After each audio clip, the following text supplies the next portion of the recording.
अस्सलाम वालेकुम dear students, this is Naseem Zulfikar. और जैसे कि आप जानते हैं कि मैं फेडरल बोर्ड की जो है वो केमिस्ट्री के लेक्चर्स जो हैं वो बना रहा हूँ। इसमें मैंने चैप्टर 16 स्टार्ट किया था। ये तमाम उन स्टूडेंट्स के लिए एप्लीकेबल लेक्चर जो कि फेडरल बोर्ड के स्टूडेंट्स हैं, ठीक है, जो कि फेडरल बोर्ड के स्टूडेंट्स हैं और वो क्लास सेकेंड ईयर में स्टडी कर रहे हैं, या फिर वो तमाम स्टूडेंट जो एमडी कैट के लिए अपेयर होने वाले हैं, या फिर जो स्टूडेंट्स नस्ट के टेस्ट के लिए अप्लाई करने वाले हैं। तमाम स्टूडेंट्स के लिए लेक्चर्स एप्लीकेबल हैं और वो उससे फ़ायदा उठा सकते हैं। बाकी अल्केन्स और अल्कीन्स के बारे में डिस्कशन कर ली थी, अब अल्काइंस की डिस्कशन करते हैं, जिसमें कार्बन कार्बन के बीच आप जानते हैं ट्रिपल बॉन्ड की फॉर्मेशन होती है। तो सबसे पहले तो जो लेक्चर हमारे पास है, जो टॉपिक हमारे पास है 16.7, इसमें हम नोमेनक्लेचर डिस्कस करेंगे अल्काइंस की। जैसे ये आपको सामने फर्स्ट कंपाउंड यहाँ पर आपको दिख रहा है, कंपाउंड नंबर 1। उसके अंदर आप देख सकते हैं कि ट्रिपल बॉन्ड मौजूद है। तो लॉन्गेस्ट कार्बन चेन हमें सेलेक्ट करनी है जिसमें ट्रिपल बॉन्ड आ जाए। देन नंबरिंग हमें उस तरफ से करनी है जहाँ से ट्रिपल बॉन्ड करीब होगा। तो ये नंबरिंग यहाँ पर गलत हुई है असल में। तो नंबरिंग इस तरह से होगी 1 2 3 4 5, और कंपाउंड का नाम इस तरह हो जाएगा कि फोर्थ पोजीशन पर आप देख सकते हैं कि मिथाइल रेडिकल आपके पास है, और थर्ड पोजीशन पर प्रोपाइल है। तो it will be 4 methyl and 3 propyl. उसके बाद आप पोजीशन बताएं। फर्स्ट पोजीशन पर ट्रिपल बॉन्ड है तो 1, एंड देन पेंटाइन। तो इस तरह से नेमिंग की जाएगी। सेकंड कंपाउंड हमारे पास है, this is the compound number 2। इसमें 2 ट्रिपल बॉन्ड्स मौजूद हैं। तो नंबरिंग हमने कर दी लेफ्ट साइड से, चूँकि यहाँ से ट्रिपल बॉन्ड करीब था। तो फर्स्ट और थर्ड पर ट्रिपल बॉन्ड मौजूद है, तो 1,3, and this will be pent diyne. तो ये इसका नाम हो जाएगा पेंट डाइन। डाई पेंटाइन इसको हम नहीं कहेंगे। नेक्स्ट देखें, डबल और ट्रिपल दोनों बॉन्ड्स इसके अंदर मौजूद हैं। तो प्रायोरिटी आप जानते हैं कि इस सूरत में प्रायोरिटी हमेशा डबल बॉन्ड को होगी ट्रिपल बॉन्ड पर। मतलब डबल बॉन्ड को नंबरिंग प्रायोरिटी हासिल है, डबल बॉन्ड से नंबरिंग की जाएगी। तो 1 2 3 4 एंड 5। और सबसे पहले हम डबल बॉन्ड का नाम देंगे तो 1 पेंटीन हो जाएगी। टोटल कार्बन 5 है, 1 पेंटीन। और फोर्थ पोजीशन पर ट्रिपल बॉन्ड है तो जस्ट 4 आइन हम यहाँ पर लिख देंगे, ठीक है। So this is how the naming is done for alkynes. तो कुछ और आईयूपीसी नेम्स हैं यहाँ पर, आपको क्वेश्चंस दिख रहे होंगे। So this is A B C D and E।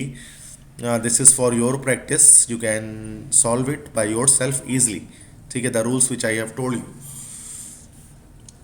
So next is about the relative stability of alkyne.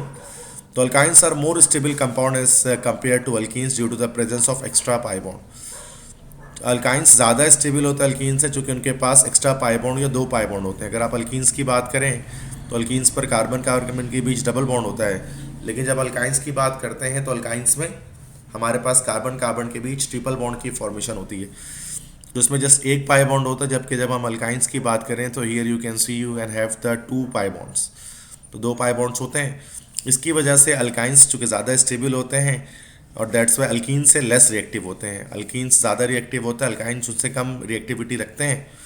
तो ये एक पॉइंट आपको मिल गया कि alkynes are more stable as compared to alkane. और एक पॉइंट ये मिला कि alkynes are less reactive than alkenes, ठीक है। तो ये जो है वो आपके एंटी टेस्ट के हवाले से इंपॉर्टेंट पॉइंट्स हैं। This can be supported if we compare thermodynamic data of alkynes and alkenes. अगर थर्मोडायनेमिक डाटा देखते हैं एंथैल्पी चेंज वैल्यू 1 हेक्साइन की और 1 हेक्सीन की, तो 1 हेक्साइन की 290 किलो जूल पर मोल है एंथैल्पी चेंज, और 1 हेक्सीन की 126 किलो जूल पर मोल है। तो आप देख सकते हैं कि 1 हेक्साइन की बॉन्ड एनर्जी जो है ना कार्बन का ट्रिपल बॉन्ड की वो ज़्यादा है, 290 है। तो उसको तोड़ना यकीनन से बात है मुश्किल है। जबकि यही बॉन्ड एनर्जी अगर आप देख लें 126 से 1 हेक्सीन की, हेक्सीन मतलब जो डबल बॉन्ड होगा, तो उसकी वजह से कह सकते हैं कि हेक्साइन ज़्यादा स्टेबल है और लेस रिएक्टिव भी होगा। और आप ये भी जानते हैं कि अल्काइंस के अंदर जो जो स्ट्रक्चर हमारे पास होता है उसमें हमारे पास 2 पाई बॉन्ड होते हैं और लीनियर स्ट्रक्चर एक बन रहा होता है sp हाइब्रिडाइजेशन के थ्रू, ठीक है। तो ये sp हाइब्रिडाइजेशन हुई हुई है दोनों कार्बन के बीच में, और ये जो px py और pz ऑर्बिटल्स हैं ये जो है वो पैरेलल ओवरलैपिंग करके पाई बॉन्ड की फॉर्मेशन करते हैं, ठीक है। तो 2 पाई बॉन्ड होने की वजह से ज़्यादा स्टेबल है जो हमारे पास अल्काइन है।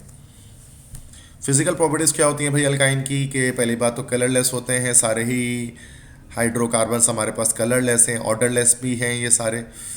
अच्छा अल्काइंस नॉर्मली ऑर्डरलेस होते हैं सिवाय एसिटाइलिन की। एसिटाइलिन मीन सिवाय इथाइन के, दैट इज C2H2। इथाइन के अलावा जितने भी हमारे पास हाइड्रोकार्बन्स जितने भी अल्काइंस होते हैं वो सब के सब ऑर्डरलेस होते हैं सवाए इथाइन की। इथाइन की जो ऑर्डर कैसी होती है, गार्लिक लाइक ऑर्डर, गार्लिक जैसी। गार्लिक मतलब कि लाइक जो अदरक है, ठीक है, तो गार्लिक मीन्स अदरक। तो अदरक जैसी जो है वो इसकी हम कह सकते हैं कि ये इसकी ऑर्डर होती है, ठीक है।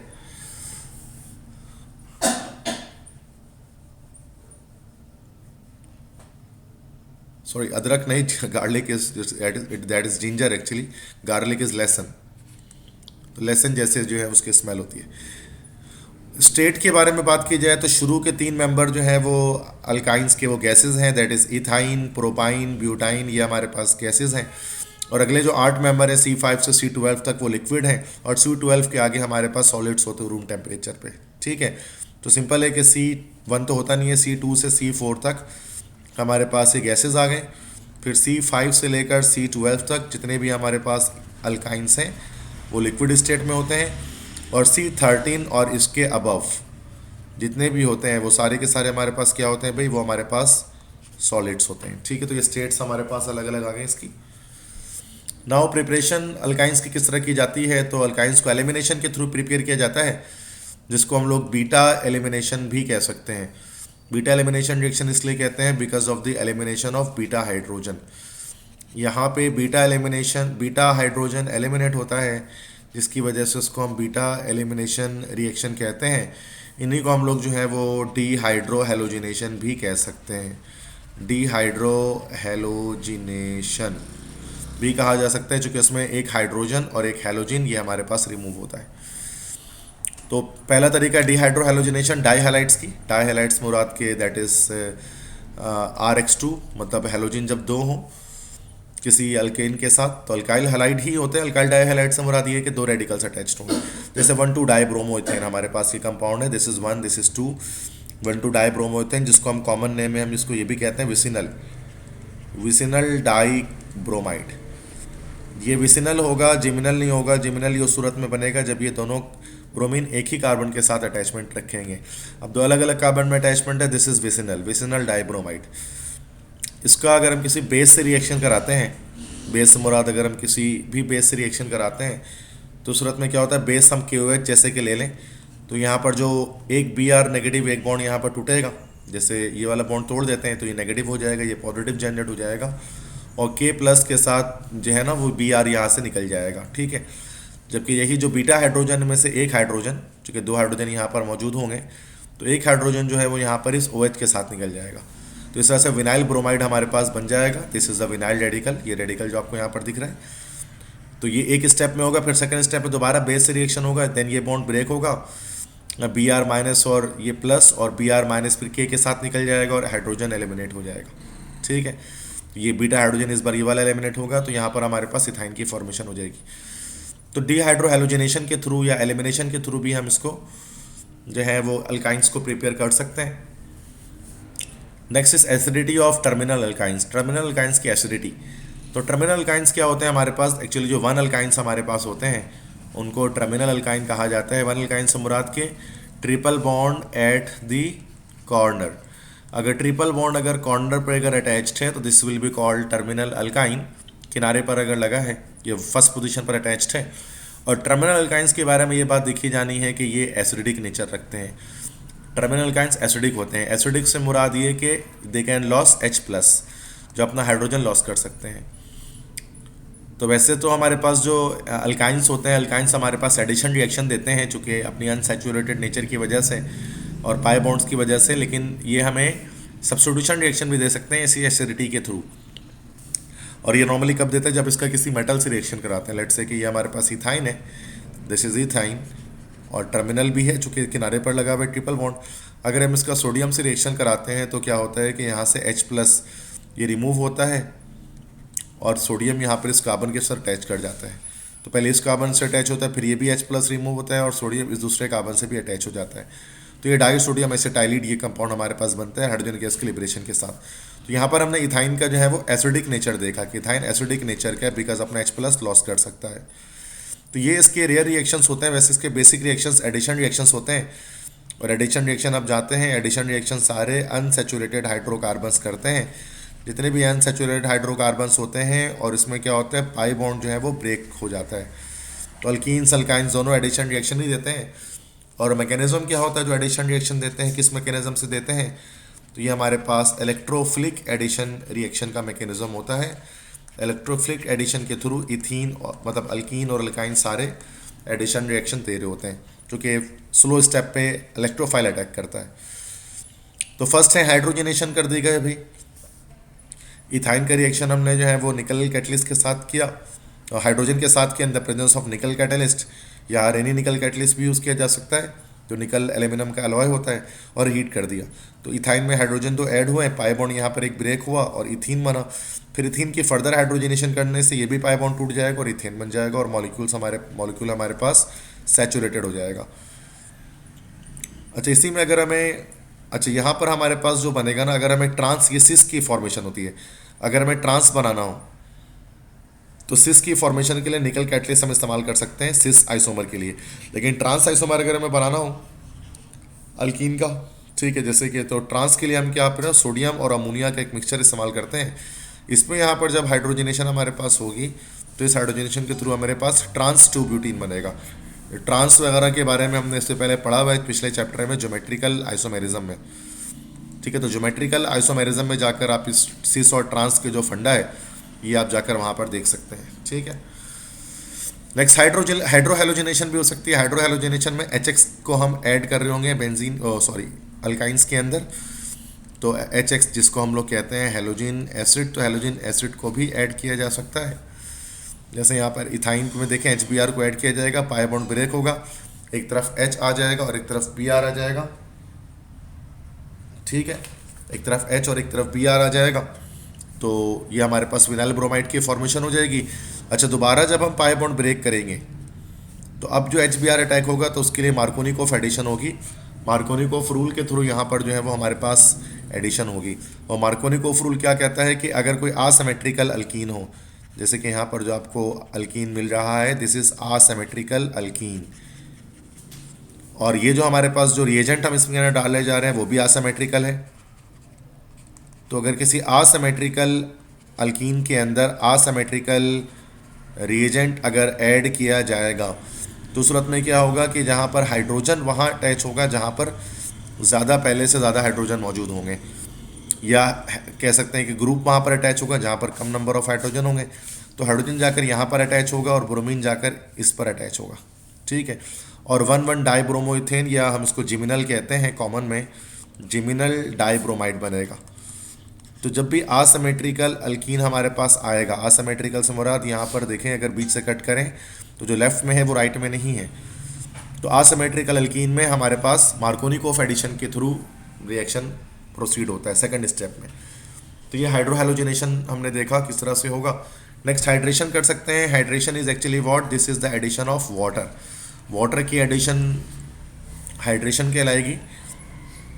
जैसे एसिटाइलिन लिया हमने, यहाँ से पाई बॉन्ड ब्रेक हुआ और एक तरफ हमारे पास H गया और एक तरफ हमारे पास OH चला गया, और ये जो होता है कैटलिस्ट के प्रेजेंस में होता है, मर्क्यूरिक सल्फेट होता है और सल्फ्यूरिक एसिड होता है, ठीक है, इन दोनों के प्रेजेंस में होता है और पहले विनाइल अल्कोहल बनता है। फिर ये विनाइल अल्कोहल जो है वो काफ़ी ज़्यादा अनस्टेबल कंपाउंड है। ये अनस्टेबल कंपाउंड है, यहाँ पर होती है फिर टॉटोमेरिज्म। टॉटोमेरिज्म या हम इसको रीअरेंजमेंट कह सकते हैं। टॉटोमेरिज्म में क्या होता है कि shifting of hydrogen, hydrogen H+ की शिफ्टिंग होती है एक मॉलिक्यूल में स्टेबलाइज करने के लिए। तो यहाँ पर क्या होता है, पाई बॉन्ड उठ के इस तरफ आता है और हाइड्रोजन का ये और यहाँ से ये OH का बॉन्ड, ये हाइड्रोजन जो है ना मूव करके इधर आ जाता है और पाई बॉन्ड इधर आ जाता है। तो यहाँ पर इस तरह से हमारे पास एसिटाल्डिहाइड या हम IUPAC में कहें तो इथेनॉल की फॉर्मेशन हो जाती है। तो 2 स्टेज का प्रोसेस है। एसिटाइलिन पहले वाटर से रिएक्शन करके पहले विनाइल अल्कोहल बनाएगा, फिर विनाइल अल्कोहल टॉटोमेरिज्म के थ्रू स्टेबलाइज होगा और मॉलिक्यूलर रीअरेंजमेंट होगी और वो एसिटाल्डिहाइड में कन्वर्ट होगा। नेक्स्ट ओजोनोलाइसिस है। ओजोनोलाइसिस में क्या होता है, ओजोन के थ्रू हम क्या करते हैं, मॉलिक्यूल को ब्रेक डाउन करते हैं। ये भी एडिशन रिएक्शन है। तो when ozone reacts with alkyne followed by reaction with boiling water in presence of zinc gives 2 compound of carboxylic acid. जब भी अल्काइंस की हम यहाँ पर ओजोनोलाइसिस करेंगे, ओजोन से रिएक्शन कराएंगे, तो यहाँ पर क्या होगा, हमारे पास दो मॉलिक्यूल्स मिलेंगे कार्बोक्सिलिक एसिड के। देखिए यहाँ से पाई बॉन्ड ब्रेक होगा, पाई बॉन्ड ब्रेक होगा, ठीक है। और यहाँ से ओवरऑल मॉलिक्यूल यहाँ से ब्रेक होने के बाद इस तरफ से हमारे पास एक कार्बोक्सिलिक एसिड बनेगा और इधर से एक हमारे पास कार्बोक्सिलिक एसिड बन जाएगा। दो कार्बोक्सिलिक एसिड के मॉलिक्यूल्स यहाँ पर हमारे पास फॉर्मेशन होंगे। इसको हम कहते हैं ओजोन लाइसिस, जिसमें ओजोन से रिएक्शन होता है, ठीक है। और बैलेंस यहाँ पर होता है, यहाँ पर तो क्या आप देख सकते हैं कि हाइड्रोजन हमें यहाँ पर दो चाहिए, तो एक यहाँ पर हाइड्रोजन आ गया, एक यहाँ पर आ गया। ऑक्सीजन टोटल 4 यहाँ पर है, तो 2 यहाँ पर ऑक्सीजन है, 2 यहाँ पर है। तो इस तरह से कार्बोक्सिलिक एसिड 2 हमारे पास इसके फॉर्म हो गए, ठीक है। नेक्स्ट इज हमारे पास जो टॉपिक है, दिस इज बेंजीन।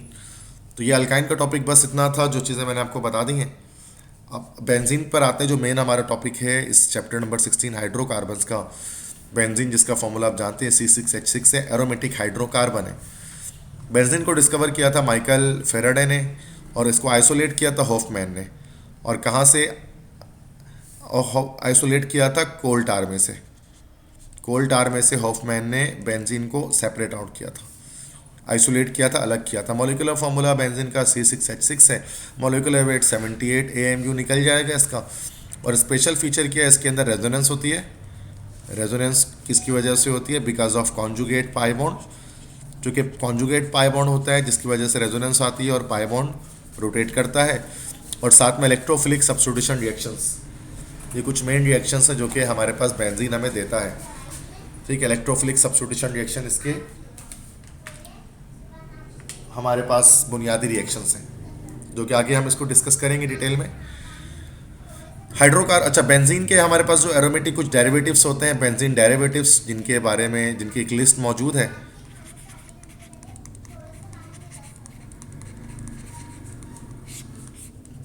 तो बेंजीन डेरिवेटिव में हमारे पास जैसे बेंजीन के साथ CH3 लग गया तो टोलुइन बनेगा, मिथाइल बेंजीन भी कह सकते हैं। बेंजीन के साथ NH2 लगा दो तो एनिलीन बनेगा। बेंजीन के साथ अगर इथाइल, अगर हम यहाँ पर ये विनाइल ग्रुप की अटैचमेंट कर लें या विनाइल बेंजीन बना दें अगर, तो विनाइल बेंजीन हमारे पास ये कहलाता है स्टाइरीन। इसी का जो पॉलीमर हमारे पास होता है वो पॉलीस्टाइरीन होता है, जिसको हम लोग थर्मोकोल भी कहते हैं। बेंजीन के साथ COOH लग गया तो बेंजोइक एसिड है, ठीक है। और नीचे भी अगर यहाँ पर भी COOH लगा लें तो this will be terephthalic acid. Benzene के साथ अगर हम आइसोप्रोपाइल ग्रुप अगर हमने यहाँ पर अटैच कर लिया, this will B isopropyl benzene, या हम कॉमनली कह सकते हैं क्यूमीन। बेंजीन के साथ OH अटैच हो जाए तो फिनॉल। यहाँ पर एक और, यहाँ पर एक OH आ जाए तो दिस विल बी रिसोर्सिनॉल। तो ये अलग अलग हैं, आगे डिस्कस करेंगे। बेंजीन पे OCH3 अगर आ जाए, मतलब मिथॉक्सी ग्रुप अगर आपके पास आ जाए तो this will B anisole. NO2 आ जाए तो नाइट्रोबेंजीन, BR आ जाए तो ब्रोमोबेंजीन, और CHO अगर आ जाए, एल्डिहाइड ग्रुप आ जाए, दिस विल बी बेंजल्डिहाइड। तो ये बेंजीन के कुछ डेरिवेटिव्स हैं, इनके नेम्स आप याद रखें।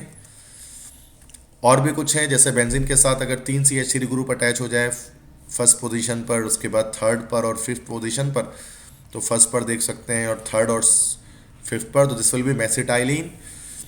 और अगर यहाँ पर इस तरह से इन 4 पोजीशंस पर अगर अटैच हो जाए methyl radical, this will be durene. और ये सॉसिनॉल में क्या होता है कि यहाँ और यहाँ पर अगर OH अटैच हो जाए, यहाँ अटैच हो जाए तो दिस विल बी कैटेकोल, ठीक है। तो ये बेंजीन के और डेरिवेटिव्स हैं, कॉमन नेम्स हैं, मेसिटाइलिन हो गया, ड्यूरीन हो गया, रिसोर्सिनॉल हो गया। You to remember these names. फिर कुछ नेम्स हैं एक्सरसाइज में यहाँ पर दिए गए हैं, तो उनके नेम्स भी यहाँ पर हम कोशिश करते हैं उसको हम फॉर्म करने की। तो फर्स्ट वाला हमारे पास हो जाएगा, दिस विल बी क्लोरोबेंजीन, चूँकि क्लोरीन लगा है, दिस विल बी क्लोरोबेंजीन। और यहाँ पर अगर हम नंबरिंग करेंगे तो दिस विल बी 1 2 3 करके करना पड़ेगा, 1 2 3 4 and 1 2 3 4। This will B 1 2 3 and 4. This will be 1 comma 2 comma 4 and then trichlorobenzene। यहाँ पर अगर हम देखें तो विनाइल ग्रुप यहाँ पर अटैच्ड है, ठीक है। और विनाइल ग्रुप के साथ आयोडीन की भी अटैचमेंट यहाँ पर हमारे पास हो रही है। तो यहाँ पर नंबरिंग के लिहाज से यहाँ पर इस तरह से हो जाएगा कि आई से आयोडीन है और विनाइल ग्रुप है यहाँ पर, तो दिस विल बी 1 2 3 4 5 6। तो ये स्टाइरीन कहलाएगा हमारे पास कंपाउंड। 2 आयोडो है, this will B 2 iodo styrene, ठीक है। तो आई होप कि बाकी D E और F है, ये आप खुद इसके नेम्स लिखें और उसको फॉर्म करें। बेंजीन का जो स्ट्रक्चर किस तरह से होता है, तो बेंजीन के स्ट्रक्चर में हमारे पास एक तो कैक्यूल का स्ट्रक्चर हमारा दिया हुआ था हेक्सागोनल रिंग की सूरत में, और अल्टरनेट पोजीशन पर पाई बॉन्ड जिसमें आते हैं, these are the Kekule structures.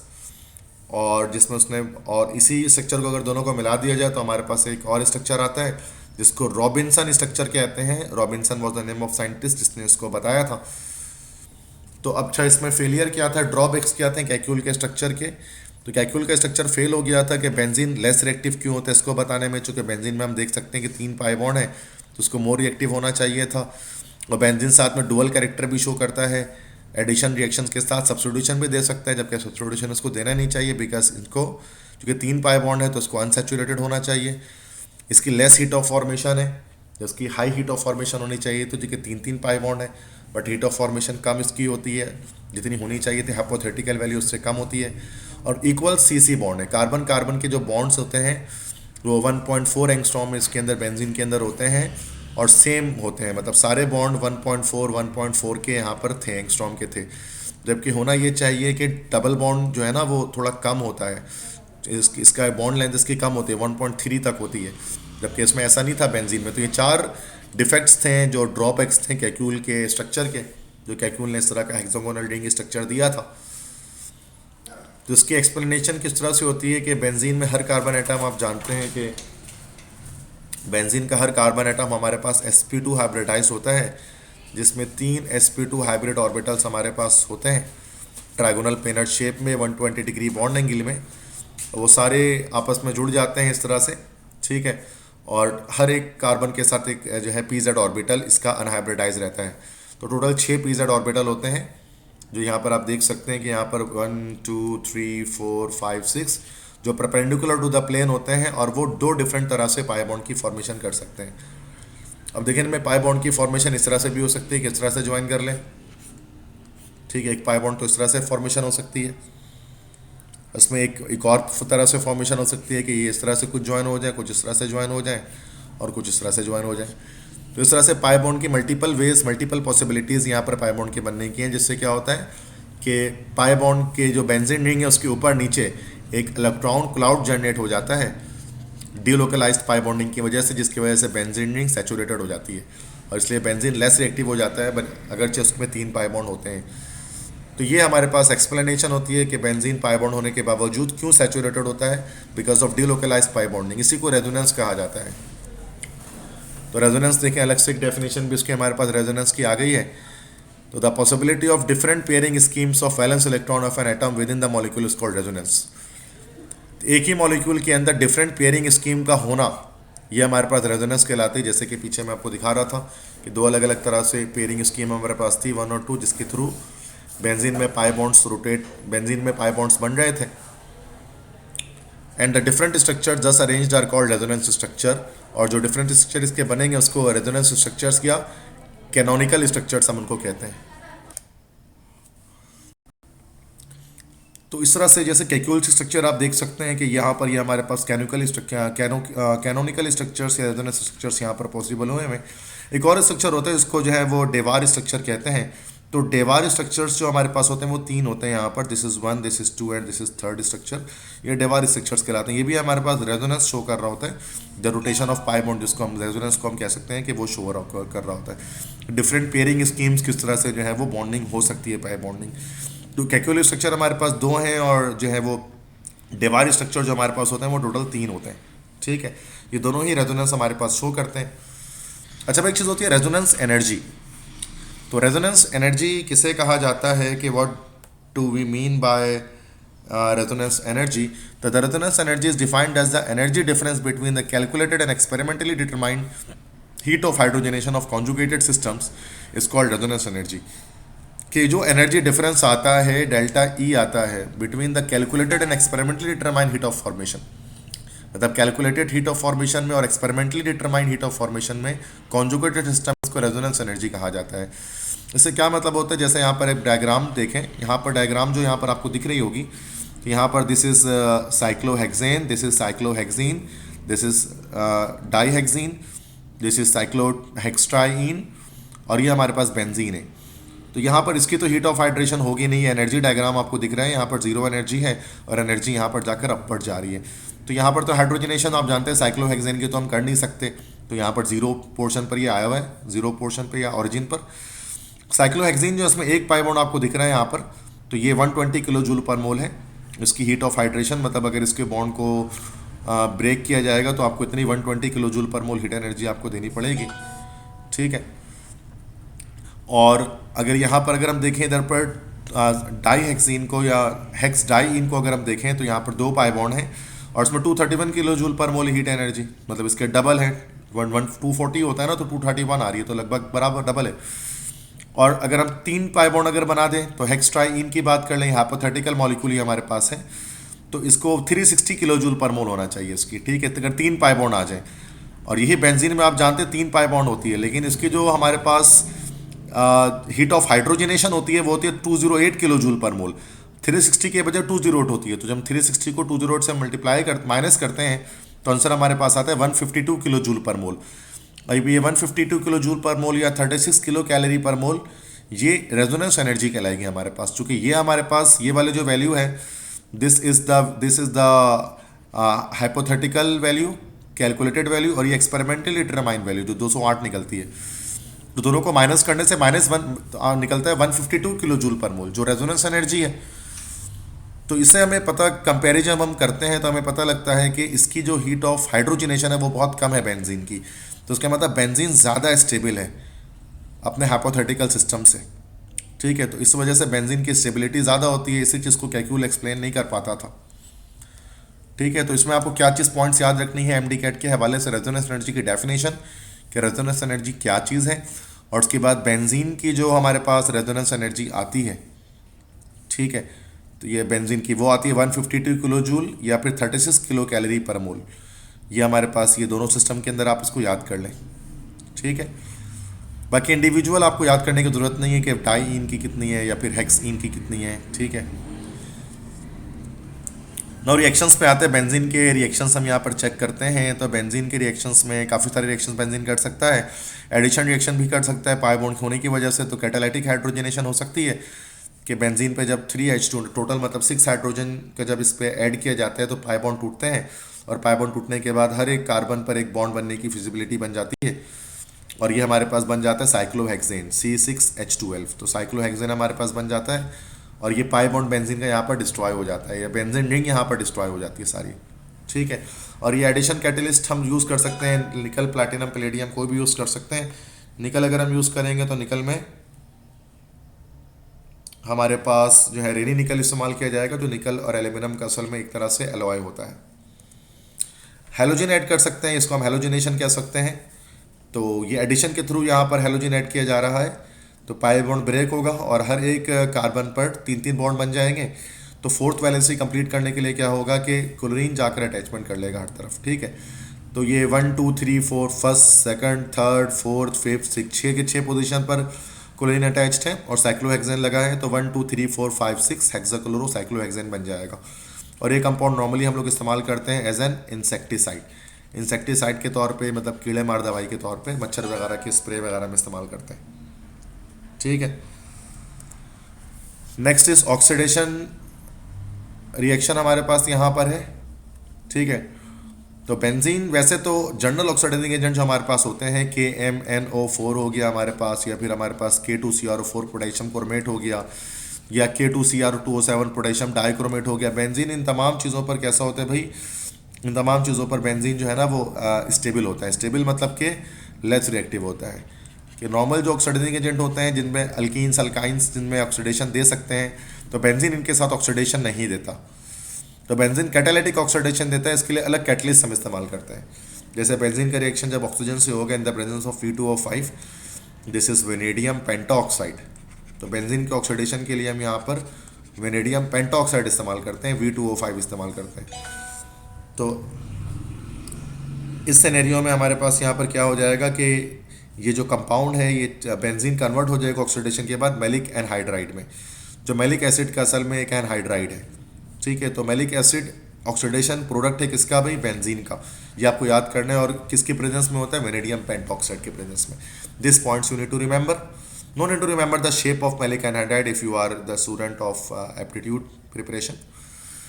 Combustion भी की जा सकती है बेंजीन की, जब कंबस्टन करेंगे मतलब जलाएंगे, कंबस्टन करने पर ऑर्गेनिक कंपाउंड हो चुके हैं बेंजीन, तो कंबस्टन करने पर हमेशा कार्बन डाइऑक्साइड और वाटर ही हमारे पास यहाँ पर मिलता है। ठीक है, कार्बन डाइऑक्साइड मिलेगा और वाटर मिलेगा, दिस इज कंबस्टन।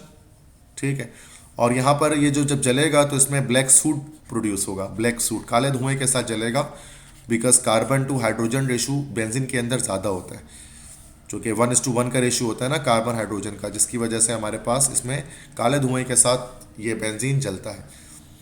तो ये कंबस्टन होगी, ऑक्सीजन से रिएक्शन किया, कार्बन डाइऑक्साइड और वाटर बनेगा और साथ में हीट रिलीज होगी और ब्लैक सूट रिलीज होगी। ओजोनोलाइसिस कर सकते हैं। ओजोनोलाइसिस में क्या होता है, बेंजीन के रिएक्शन ओजोन से कराते हैं। ठीक है, तो हमारे पास एक कंपाउंड बनता है जिसको ट्राई ओजोनाइड कहा जाता है। ट्राई ओजोनाइड का स्ट्रक्चर कुछ लगभग इस तरह का होता है कि ये सारे पाई बॉन्ड टूट जाते हैं और इस तरह से 3 ऑक्सीजन यहाँ पर और फिर 3 ऑक्सीजन यहाँ पर और 3 ऑक्सीजन यहाँ पर अटैच हो जाते हैं, तो ये हमारे पास कहलाता है ट्राई ओजोनाइड। फिर इस ट्राई ओजोनाइड का हमारे पास जिंक से रिएक्शन होता है और जब जिंक से रिएक्शन करते हैं तो यहाँ पर 3 ऑक्सीजन हमारे पास जिंक के साथ निकल जाते हैं जिंक ऑक्साइड बनाकर, और ये जो मॉलिक्यूल हमारे पास 3 एल्डिहाइड के मॉलिक्यूल हमारे पास अलग हो जाते हैं, जिसको ग्लाइकोजल कहा जाता है, या यूपीएससी में इसको 1,2 ईथन डाइअल कह सकते हैं। तो सिंपल ओजोनोलाइसिस अगर हम बेंजीन की करेंगे, जैसे हम इससे पहले इथाइन की हमने ओजोनोलाइसिस पढ़ा है, इसमें कार्बोक्सिलिक एसिड बन रहे थे, तो बेंजीन की ओजोनोलाइसिस करने से क्या होता है कि पहले तो ये कन्वर्ट होता है ट्राइओजोनाइड में, ये ट्राइओजोनाइड के फिर जिंक से जब हम रिएक्शन कराते हैं तो ये ग्लाइकोक्सल बन जाता है 1,2 ईथन डाइअल, जिसका स्ट्रक्चर हम इस तरह से भी शो कर सकते हैं, दो तरफ से एल्डिहाइड ग्रुप की यहाँ पर अटैचमेंट है। ठीक है, तो 1,2 ईथन डाइअल कह सकते हैं, दोनों तरफ से एल्डिहाइड है ये हमारे पास। तो ये बेंजीन की ओजोनोलाइसिस कर दी गई। साइड चेन ऑक्सीडेशन भी बेंजीन कर सकता है। साइड चेन से क्या मुराद है कि जब बेंजीन आप ले लें और बेंजीन के साथ अगर आप यहाँ पर रेडिकल कोई अटैच करते हैं तो दिस विल बी एरीन, ये एरीन कहलाता है। अल्काइल बेंजीन भी कह सकते हैं, दिस इज अल्काइल बेंजीन और दिस इज एरीन। इस अल्काइल बेंजीन के साथ जो आर यहाँ पर अटैच है this will be called side chain. तो कभी कभार रिएक्शन में ये साइड चेन इन्वॉल्व हो रहा होता है, बेंजीन रिएक्शन में हिस्सा नहीं लेता, तो इस साइड चेन की ऑक्सीडेशन करनी है। और ये KMnO4 और ये पोटेशियम डाइक्रोमेट, पोटेशियम परमैंगनेट, ये पोटेशियम डाइक्रोमेट से रिएक्शन कर सकता है, चूँकि एरीन ज़्यादा रिएक्टिव होता है बेंजीन से, क्योंकि उसके रेडिकल जो है वो हमारे पास एक्टिवेटिंग ग्रुप का है, जिसको आगे मैं आपको बताऊंगा लास्ट में। जैसे हमने मिथाइल बेंजीन लिया, टोलुइन लिया, जब इसको ऑक्सीडेशन करेंगे नेसेंट ऑक्सीजन से रिएक्शन होगा in the presence of alkaline potassium permanganate, तो जो CH3 ग्रुप है वो COOH में कन्वर्ट हो जाएगा। तो एक जनरल रिएक्शन होता है कि कोई भी रेडिकल अटैच हो जाए बेंजीन के साथ, वो रेडिकल हमेशा COOH ग्रुप में कन्वर्ट हो जाता है। जैसे इथाइल बेंजीन भी आप यूज़ करेंगे ऑक्सीडेशन करने पर, ये बेंजोइक एसिड में यहाँ पर ये भी कन्वर्ट हो जाएगा, तो कोई भी रेडिकल होगा वो बेंजोइक एसिड में कन्वर्ट होगा। नेक्स्ट इलेक्ट्रोफिलिक सब्स्टिट्यूशन रिएक्शन जिसको हम कहते हैं बेंजीन की, ये बेंजीन के मोस्ट फेमस रिएक्शंस होते हैं कि बेंजीन चूँकि सैचुरेटेड कंपाउंड के तौर पे भी बिहेव करता है, बेंजीन का डुअल बिहेवियर है, तो एज अ सैचुरेटेड हाइड्रोकार्बन भी वो बिहेव कर सकता है। जिसमें आपने देखा कि बेंजीन है तो उसका अगर हम किसी रिएजेंट से रिएक्शन कराते हैं, ये हमारे पास रिएजेंट है, बस रिएजेंट में दो चीज़ें आपको दिख रही हैं, एक NU दिख रहा है, this is actually the nucleophile, nucleus loving species having the negative charge, well this is the having the positive charge, this will be called an electrophile, electron loving species। तो यहाँ और ये किस in the presence of FeX3 या किसी Lewis acid के presence में हम ये रिएक्शन करा रहे होते हैं, तो ये यहाँ से बॉन्ड टूटता है और ये प्लस चार्ज हो जाता है, यहाँ नेगेटिव चार्ज होता है, इलेक्ट्रोफाइल जाकर इस पर अटैक कर देता है। तो हमारे पास ये एक प्रोडक्ट हमारे पास बन जाता है जिसमें आप देख सकते हैं कि सब्स्टिट्यूशन होगी और जो हाइड्रोजन बाहर निकलता है वो न्यूक्लियोफाइल के साथ मिलकर एक बॉन्ड बना लेता है।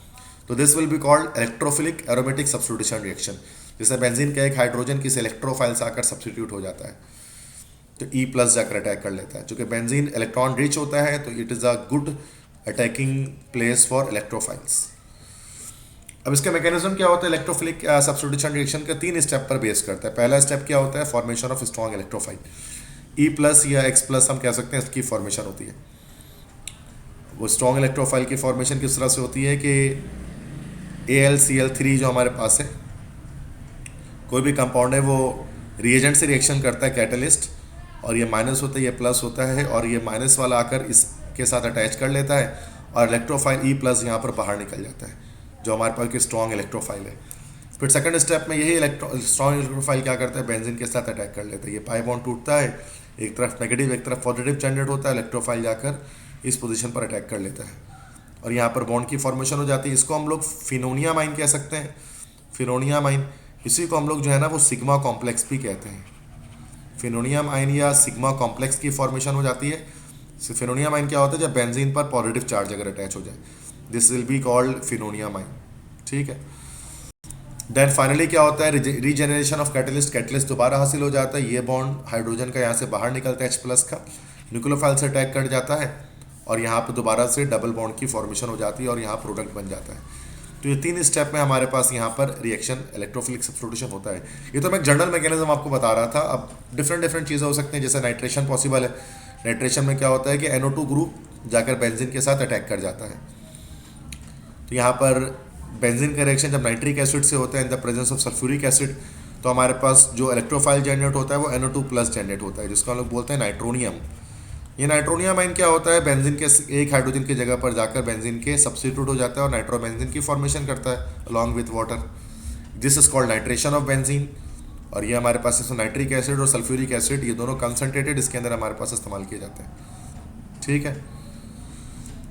सल्फोनेशन पॉसिबल है। सल्फोनेशन में क्या होता है कि SO3H+ ग्रुप, जो हमारे पास ये आइन हमारे पास कहलाता है सल्फोनियम आइन। सल्फोनियम आइन बेंजीन पर जाकर सब्स्टिट्यूट हो जाता है। उसके लिए हमारे पास क्या होता है, सल्फर ट्राइऑक्साइड गैस लेते हैं in the presence of sulphuric acid. तो ये SO3 in the presence of sulphuric acid हमें SO3H+ आइन जनरेट करके देता है। मैकेनिज्म पे मैं नहीं जा रहा, चूंकि मैं एप्टीट्यूड टेस्ट के लिहाज से सिखा रहा हूँ। तो बस आपको याद रखना है कि हाइड्रोजन की जगह पर SO3H ग्रुप आ जाएगा और ये कंपाउंड बनेगा बेंजीन सल्फोनिक एसिड। ठीक है। देन सल्फोनेशन के बाद हेलोजनेशन भी पॉसिबल इसके अंदर है। हेलोजनेशन में क्या होता है कि बेंजीन का रिएक्शन किसी हेलोजन से होता है in the presence of a Lewis acid और X हाइड्रोजन की जगह पर एक हेलोजन आकर सब्स्टिट्यूट हो जाता है और ये हमारे पास बन जाता है हेलो बेंजीन। अब यहाँ पर हेलोजन हम चेंज कर सकते हैं, तो ब्रोमिनेशन कर सकते हैं, ब्रोमोबेंजीन बन सकता है, क्लोरिनेशन कर सकते हैं, क्लोरोबेंजीन बन सकता है। तो ये रिएक्शन हमारे पास डिफरेंट तरह से हो सकता है। अच्छा, फ्लोरिनेशन नहीं पॉसिबल है बिकॉज टू रिएक्ट बहुत ज़्यादा रिएक्टिव होता है, तो फ्लोरिनेशन पॉसिबल नहीं है। और आयोडिनेशन भी पॉसिबल नहीं है चूँकि इट गिव्स पुअर यील्ड। इसमें हमें जो है वो कम कंपाउंड की फॉर्मेशन होती है या हमें बहुत थोड़ा सा यील्ड मिलता है, सब्स्टिट्यूशन प्रोडक्ट मिलता है because of the less reactivity of iodine. और फ्लोरीन बहुत ज़्यादा रिएक्टिव होता है तो इजी टू कंट्रोल रिएक्शन नहीं होता। तो हम या तो इसमें हम ब्रोमिनेशन करते हैं, लेट्स से हियर, या तो हम इसमें ब्रोमिनेशन करते हैं या तो हम इसके अंदर करते हैं क्या भाई, क्लोरिनेशन। दो में से कोई एक चीज़ करते हैं। ब्रोमिनेशन आयोडिनेशन फ्लोरिनेशन की पॉसिबिलिटी नहीं है, इस चीज़ को आपको याद रखना है। अच्छा, साइड चेन की भी हेलोजनेशन हम कर सकते हैं, लेकिन जो साइड चेन की हेलोजनेशन होगी ना वो सब्स्टिट्यूशन के थ्रू होगी और सब्स्टिट्यूशन के अंदर फ्री रेडिकल मैकेनिज्म फॉलो होगा, जो इस चैप्टर के स्टार्ट में मैंने आपको बता दिया है। ठीक है, फ्री रेडिकल मैकेनिज्म के थ्रू होगा। जैसे यहाँ पर ये हमारे पास टोलुइन मौजूद है, इसकी हमें हेलोजनेशन करनी है। तो यहाँ पर बेंजीन अब अटैक नहीं करेगा, साइड चेन के थ्रू हो रहा है। तो CH3 ग्रुप में क्या होगा, यहाँ पर साइड चेन सब्स्टिट्यूशन शुरू हो जाएगी। एक हाइड्रोजन निकलेगा, एक कोलिन बढ़ेगा। तो देखिए पहले CH2Cl बनेगा, फिर नेक्स्ट स्टेप बढ़ेगा, सनलाइट के प्रेजेंस में रिएक्शन होगा, ये दोबारा कोलिन से रिएक्शन होगा, एक हाइड्रोजन कम होगा, एक कोलिन बढ़ेगा, दोबारा कोलिन से रिएक्शन होगा, एक हाइड्रोजन बढ़ेगा, एक कोलिन कम होगा और यहाँ पर जाकर रिएक्शन स्टॉप हो जाएगा। ठीक है। तो पहला जो कंपाउंड बनेगा वो बेंजाइल क्लोराइड है, दूसरा बनेगा बेंजल क्लोराइड और थर्ड जो कंपाउंड बनेगा उसको हम लोग बोलेंगे this will be benzo chloride. तो पहला हमारे पास फिर से याद रखना है कि बेंजाइल बन रहा है। सेकंड स्टेप में जब दूसरा हाइड्रोजन निकला तो बेंजल बना और जब तीसरा हाइड्रोजन निकलेगा तो क्या याद रखना है बच्चों, बेंजो बनेगा। ठीक है। तो ये साइड चेन की हेलोजनेशन यहाँ पर हो रही है। बेंजीन की हेलोजनेशन तो पीछे हमने देख ली, जिसमें हेलो बेंजीन बन रहा है, ये बेंजीन की हेलोजनेशन है, ये हेलोजनेशन ऑफ बेंजीन है। जबकि हेलोजनेशन ऑफ साइड चेन है, जैसे टोलुइन की कर दी गई, बाकी इथाइल बेंजीन वगैरह की भी कर सकते हैं। अब इसके बाद है फ्रीडल क्राफ्ट अल्काइलेशन। दो साइंटिस्ट हैं, फ्रीडल और क्राफ्ट, इनके नाम पर है। अल्काइलेशन से मुराद रेडिकल R+ जनरेट होगा, उसकी अटैचमेंट करनी होगी। इसमें क्या होगा, बेंजीन का रिएक्शन अल्काइल हैलाइड से होगा किसी भी in the presence of a Lewis acid. तो यहाँ पर R+ जनरेट होगा जो इस हाइड्रोजन की जगह पर आ जाएगा, अल्काइल बेंजीन बना लेगा, इसी को हम लोग एरीन कहते हैं। अब ये चूंकि एक जनरल रिएक्शन हमारे पास है, इसमें कोई भी एरीन हम इसमें बना सकते हैं। जैसे कि यहाँ पर अगर हम मिथाइल क्लोराइड ले लें in the presence of AlCl3 तो ये मिथाइल ग्रुप यहाँ पर H की जगह पर अटैचमेंट कर लेगा, तो मिथाइल बेंजीन या टोलुइन बन जाएगा। इस तरह से इथाइल क्लोराइड अगर आप ले लें जैसे C2H5Cl, तो यहाँ पर हमारे पास हाइड्रोजन की जगह पर इथाइल ग्रुप आ जाएगा, तो इथाइल बेंजीन बन जाएगा। तो फर्दर इस तरह से इनफाइनाइट नंबर ऑफ हम इसके अंदर कंपाउंड्स जनरेट कर सकते हैं इस रेडिकल के अंदर चेंजिंग करके। पांचवा और लास्ट हमारे पास जो रिएक्शन होता है इलेक्ट्रोफिलिक सब्स्टिट्यूशन, वो होता है फ्रिडल क्राफ्ट असाइलेशन। असाइलेशन में क्या होगा, हमारे पास ये C double bond OR, this is called acyl group, तो उसको हम असाइल ग्रुप कहते हैं। बेंजीन के साथ ये असाइल ग्रुप सब्स्टिट्यूट हो जाएगा। इसके लिए क्या होगा, बेंजीन का रिएक्शन करना होगा एसिड क्लोराइड के साथ। एसिड क्लोराइड क्या है, एसिड हैलाइड होता है किस्म का, जिसमें कार्बोनिल के एक तरफ हमारे पास को हेलोजन अटैच हो। हेलोजन में अगर क्लोरीन हो तो ये एसिड क्लोराइड है। इसके रिएक्शन में in the presence of Lewis acid होगा, एल्यूमिनियम क्लोराइड। ये लेविस एसिड क्यों है, बिकॉज इलेक्ट्रॉन पेयर एक्सेप्टर है, दैट्स वाई। और बेंजीन, और यहाँ से ये बॉन्ड ब्रेक होगा और ये पूरा ग्रुप जो है ना जाकर बेंजीन के साथ अटैच हो जाएगा और ये असाइल बेंजीन बना लेगा। ठीक है, तो ये हमारे पास जनरल रिएक्शन है। अगर हम इसके एग्जाम्पल करेंगे तो एसीटोफिनोन की फॉर्मेशन देखते हैं। बेंजीन का रिएक्शन एसिटाइल क्लोराइड से होगा। एसिटाइल क्लोराइड इसको IUPAC में कॉमन में कहते हैं। IUPAC में इसी को हम कह सकते हैं कि इथानोइल क्लोराइड। तो यहाँ से ये बॉन्ड टूटेगा और ये पूरा C+ जाकर यहाँ पर अटैचमेंट कर लेगा और ये हमारे पास एसिटोफिनोन बनेगा। इस कंपाउंड का कॉमन नाम है। जैसे को मिथाइल और यहाँ पर ये फिनाइल है, मिथाइल फिनाइल और ये कीटोनिक ग्रुप लगा है, इसको मिथाइल फिनाइल कीटोन भी कहा जा सकता है। तो एसिटोफिनोन या मिथाइल फिनाइल कीटोन की फॉर्मेशन होगी। तो ये एसाइलेशन कहलाते हैं, जिसमें सब्स्टिट्यूशन हमारे पास असाइल ग्रुप की हुई है। लास्ट टॉपिक हमारे पास इस चैप्टर के अंदर होता है, फेडरल बोर्ड के इस चैप्टर में, चैप्टर नंबर 16 के अंदर हमारे पास लास्ट टॉपिक होता है, this is the effect of substituent, orienting effect, कि जो सब्स्टिट्यूएंट बेंजीन पर जाकर अटैक कर जाता है तो उसका क्या इफेक्ट होता है बेंजीन रिंग पर। जैसे बेंजीन रिंग में अभी हाइड्रोजन हर तरफ मौजूद है, तो यहाँ पर हर हाइड्रोजन अभी इस वक्त आइडेंटिकल है। मतलब अगर ये एक्स ग्रुप को जाकर अटैक करना चाहता है इस बेंजीन पर, तो इसकी मर्जी है जहाँ पर भी जाकर अटैक कर ले, सारे हाइड्रोजन आइडेंटिकल है। लेट्स से हमने इस हाइड्रोजन की जगह पर इसको अटैक करवा दिया, यह बन गया मोनो सब्स्टिट्यूटेड बेंजीन। अब इस पर एक नया सेकंड सब्स्टिट्यूएंट आकर अटैक करना चाहता है, तो अब इसका फैसला ये एक्स करेगा कि ये कहाँ पर जाकर अटैक करेगा। तो ये एक्स दो तरह का हो सकता है, या तो ये हमारे पास ऑर्थो पैरा डायरेक्टर हो सकता है, या ये हमारे पास मेटा डायरेक्टर हो सकता है। अब बेंजीन के अंदर हमारे पास कुछ पोजीशंस होती हैं, ये वाली पोजीशन ऑर्थो कहलाती है, जो हमारे पास 2 और 6 पोजीशन है। ये वाली जो पोजीशन है ये हमारे पास मेटा कहलाती है, जो 3 और 5 पोजीशन है। और ये जो पोजीशन है ये वाली पैरा कहलाती है, जो 4th पोजीशन है। तो ये ऑर्थो या मेटा पर अटैक करवा सकता है, और ये ऑर्थो पोजीशन पर या मेटा पर या पैरा पर अटैक करवा सकता है। डाई सब्स्टिट्यूटेड बेंजीन, तो ये ऑर्थो पैरा डायरेक्टर होगा तो ऑर्थो और पैरा पे शिफ्ट करेगा, और मेटा डायरेक्टर अगर ये एक्स होगा तो फिर मेटा पोजीशन पर शिफ्ट कर देगा, सॉरी, और यस मेटा डायरेक्टर होगा तो मेटा पोजीशन पर शिफ्ट कर देगा। जैसे यहाँ पर देखें एग्जाम्पल में, ये नाइट्रोबेंजीन है। नाइट्रोबेंजीन में जो नाइट्रो ग्रुप हमारे पास होता है, ये हमारे पास बच्चों मेटा डायरेक्टर होता है। तो अगर अब इसकी हेलोजिनेशन की जाएगी और क्लोरीन है और लेविस एसिड है, तो Cl+ जो हमारे पास जनरेट होगा वो सिर्फ मेटा पोजीशन पर आप देख सकते हैं जाकर अटैच हुआ है। यही अगर सेकंड रिएक्शन देखें तो ये हमारे पास एक क्लोरोबेंजीन, Cl जो हमारे पास होता है वो ऑर्थो पैरा डायरेक्टर होता है, और जब इसकी नाइट्रेशन की जाती है तो NO2+ जो निकलेगा वो आप देख सकते हैं एक ऑर्थो पर और एक पैरा पर अटैच हुआ है, दो अलग अलग कंपाउंड की सूरत में। तो ये हमारे पास कहलाता है सब्स्टिट्यूएंट का इफेक्ट। इसमें हमारे पास दो तरह की ग्रुप्स हो सकते हैं, जैसे मैंने बताया ऑर्थो पैरा डायरेक्टिंग ग्रुप्स हो सकते हैं। ऑर्थो पैरा डायरेक्टिंग ग्रुप्स इस तरह से जाने जाते हैं कि इनके पास हमारे पास लोन पेयर ऑफ इलेक्ट्रॉन होता है। जिनके पास लोन पेयर ऑफ इलेक्ट्रॉन होगा वो ऑर्थो पैरा डायरेक्टिंग ग्रुप होंगे। जैसे यहाँ पर यहाँ पर लोन पेयर ऑफ इलेक्ट्रॉन है Nr2 में, अमाइन में लोन पेयर ऑफ इलेक्ट्रॉन है, अल्कोहल में है, अल्कोक्सी ग्रुप में लोन पेयर ऑफ इलेक्ट्रॉन हमारे पास सेंट्रल एटम में होंगे, हैलोजेंस के अंदर हमारे पास होंगे। तो जिनके पास हमारे पास लोन पेयर ऑफ इलेक्ट्रॉन है वो हमारे पास ऑर्थो पैरा डायरेक्टिंग ग्रुप है। लेकिन रेडिकल भी हमारे पास जो अल्काइल रेडिकल होता है, जैसे कि बेंजीन के साथ अगर हमने CH3 अटैच कर दिया, वो भी हमारे पास ऑर्थो पैरा डायरेक्टिंग ग्रुप होता है। लेकिन आप देख सकते हैं इसमें कार्बन के पास इलेक्ट्रॉन पेयर नहीं है, तो इलेक्ट्रॉन पेयर कैसे डोनेट करेगा, तो ये एक सिग्मा बॉन्ड यहाँ से टूटेगा और सिग्मा बॉन्ड का इलेक्ट्रॉन पेयर डोनेट होगा बेंजीन रिंग को, तो इस वजह से ये ऑर्थो पैरा डायरेक्टर है। इसी को हम लोग कहते हैं, दिस इज कॉल्ड, इसको लास्ट लेक्चर में मैंने बताया था, this is called hyper conjugation. तो हाइपर कॉन्जुगेशन के थ्रू क्या करता है कि मिथाइल रेडिकल अपना इलेक्ट्रॉन पेयर दे सकता है बेंजीन रिंग को। अच्छा, हैलोजेंस जो होते हैं वो ऑर्थो पैरा डायरेक्टिंग ग्रुप्स होते हैं, लेकिन इसके बावजूद ये डीएक्टिवेट करते हैं बेंजीन रिंग को। मतलब जितने भी हमारे पास ऑर्थो पैरा डायरेक्टिंग ग्रुप्स होते हैं ना, ये ऑर्थो पैरा डायरेक्टिंग वो सारे हमारे पास एक्टिवेटिंग होते हैं। एक्टिवेटिंग ग्रुप के इलेक्ट्रोफाइल्स होते हैं। एक्टिवेटिंग ग्रुप क्या करता है, बेंजीन रिंग को एक्टिवेट कर देता है, मोर रिएक्टिव कर देता है, सिवाय इस हैलोजन के। हैलोजन डीएक्टिवेट कर देते हैं रिंग को ऑर्थोपैरा होने के बावजूद। वजह क्या होती है, कोई अगर आपसे पूछे तो आपको बताना है हाई इलेक्ट्रोनेगेटिविटी। क्योंकि इलेक्ट्रोनेगेटिविटी हाई होती है तो इलेक्ट्रॉन पेयर खींच लेते हैं। हैलोजेंस जो होते हैं वो क्या करते हैं, इलेक्ट्रोनेगेटिविटी हाई होने की वजह से इलेक्ट्रॉन पेयर खींच लेते हैं, जिसकी वजह से बेंजीन रिंग लेस रिएक्टिव हो जाता है। जैसे यहाँ पर आप देख सकते हैं टॉलुइन है, ये हमारे ऑर्थो पर डायरेक्टिंग ग्रुप है, नाइट्रेशन की जा रही है तो ऑर्थो और पैरा पर नाइट्रो ग्रुप अटैच हो जा रहा है। अच्छा, इसी में अगर हम कंडीशन चेंज कर देंगे, अगर आप नाइट्रिक एसिड 1 मोल के बजाय 2 मोल इस्तेमाल कर लें तो आप देख सकते हैं कि एक मॉलिक्यूल ऑर्थो पैरा पर लगा और एक मॉलिक्यूल दोनों ऑर्थो पर NO2 ग्रुप की अटैचमेंट हो गई। और ये टेम्परेचर भी अगर हम हाई कर दें तो एक ही मॉलिक्यूल हमारे पास बन रहा है जिसके अंदर ऑर्थो और पैरा हर पोजीशन पर एक साथ, ऑर्थो के दोनों 2,6 पोजीशन पर और पैरा की 4th पोजीशन पर नाइट्रो ग्रुप की अटैचमेंट हो। तो कंडीशन डिपेंडेंट भी होता है ये रिएक्शन।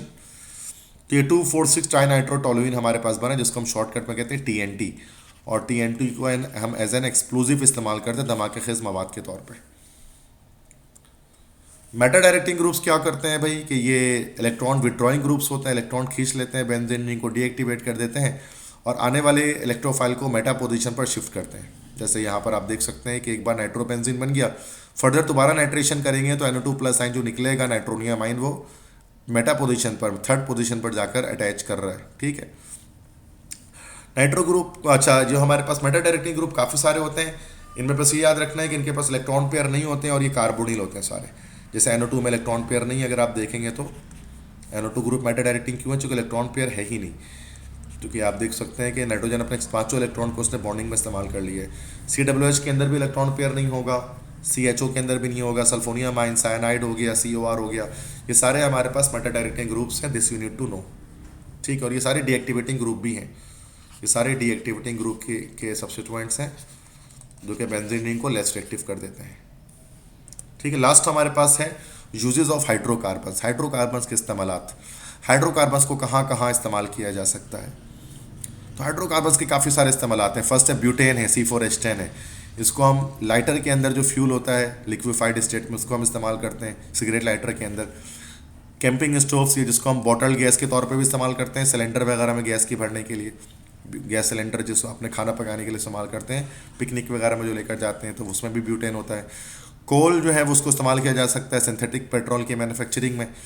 इथाइलिन है, इसको इस्तेमाल किया जा सकता है रैपनिंग ऑफ फ्रूट्स के लिए। ऑक्सी एसिटिलीन है जो हमने पढ़ा था कि इथाइन को जलाने से बनता है, तो वो कटिंग ऑफ मेटल के लिए, वेल्डिंग पर्पज़ के लिए इस्तेमाल करते हैं ऑक्सी एसिटिलीन फ्लेम, जो 3500 डिग्री सेंटीग्रेड तक टेम्परेचर पहुंचा देता है। और मीथेन है, इसको इस्तेमाल करते हैं यूरिया फर्टिलाइज़र को बनाने के लिए, जो खाद वगैरह को बनाने के लिए। तो ये हमारे पास कुछ यूजेस हैं हाइड्रोकार्बन्स के। तो बच्चों ये फेडरल बोर्ड से जो चैप्टर 16 था हाइड्रोकार्बन्स का, ये कंप्लीट मैंने डिस्कस कर लिया है। ये तमाम स्टूडेंट जो फेडरल बोर्ड के स्टूडेंट्स उनके लिए बेनिफिशियल लेक्चर होगा। और जो बच्चे MD कैट को के स्टूडेंट्स हैं और वो लाइन बाय लाइन स्टडी करना चाहते हैं लेक्चर्स को और थोरोली, क्योंकि वो हाईलाइटर्स वगैरह लेकर वो प्रैक्टिस करते हैं, तो यहाँ पर मैंने कंप्लीटली तमाम चीज़ों को डिटेल में एक्सप्लेन कर दिया है। अगर आपको ये लेक्चर पसंद आया है तो यकीनन आपने मेरे लेक्चर चैनल को सब्सक्राइब किया होगा। अगर नहीं सब्सक्राइब किया तो सब्सक्राइब कर दें, मेरे इस लेक्चर को लाइक कर लें और अपने फ्रेंड्स के साथ इसको शेयर कर दें। ठीक है, और मेरे इस चैनल पर आपको फर्स्ट ईयर के लिहाज से, सेकेंड ईयर के लिहाज से और कैट के लिहाज से, MD कैट के लिहाज से तमाम तरह के लेक्चर्स आपको अवेलेबल हो जाएंगे। ठीक है, और मेरा खुद ताल्लुक दुआई इल्म कोचिंग सेंटर से है, DICC, जो कि लोगो आप यहाँ पर देख सकते हैं। कराची में मैं पढ़ाता हूँ, गुलशन इकबाल और ओगी टाउन के इलाकों में हमारे कैंपसेस मौजूद हैं। अगर आप फिजिकल क्लासेस ज्वाइन करना चाहते हैं तो वो भी आप ज्वाइन कर सकते हैं। व्हाट्सएप नंबर मेरा 0300 215 2272 है। इस नंबर पर आप कॉन्टेक्ट कर सकते हैं एडमिशन डिटेल्स वगैरह के हवाले से। आपको ऑनलाइन क्लासेस ज्वाइन करनी है तब भी आप इस नंबर पर आप व्हाट्सएप कर सकते हैं। ठीक है, अपना ख्याल रखिएगा बहुत ज़्यादा। इजाज़त दीजिए अपने टीचर सर नसीम जुल्फ़िकार को। अल्लाह हाफिज़।